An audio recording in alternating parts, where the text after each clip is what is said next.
Why don't we just put the Emperor in a giant dreadnought? It's a fair question. The Imperium has titans the size of cities, dreadnoughts that keep half-dead space marines going for thousands of years, and the Adeptus Mechanicus can reanimate a toaster with a prayer and a hammer. So why exactly don't we just put the Emperor of Mankind in a really, really big dreadnought? Simple. Because everything about that idea is heresy. And also because it would absolutely, definitely work way too well. Let's break it down.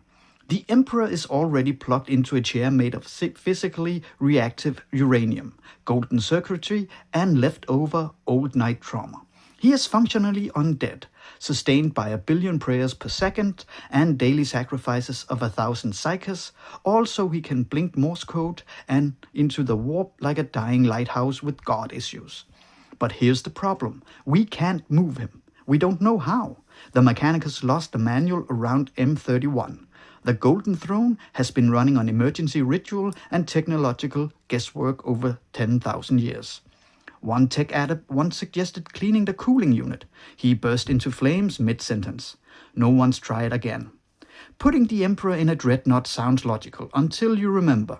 Dreadnoughts still need power. Dreadnoughts still feel pain, and the Emperor's psychic presence would likely melt everything within 100 kilometers upon reboot. Also, what happens when he walks? What happens when the Master of Mankind, Lord of Terror, just casually gets up and steps off the throne? Every navigator loses their mind, the Astronomicon blinks out, the warp tears open, Mars catches fire, and at least 3 High Lords die from sheer shock. And worst of all, he might have opinions. Imagine him reading a current administratum report, or discovering the month of blessed clipboards, or seeing a flamer that requires a Form 72-M to light up.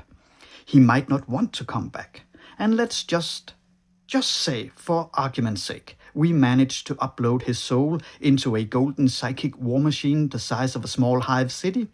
Would he fix the Imperium? Or would he turn to the nearest Vox feed and say, "Who authorized the Ecclesiarch?"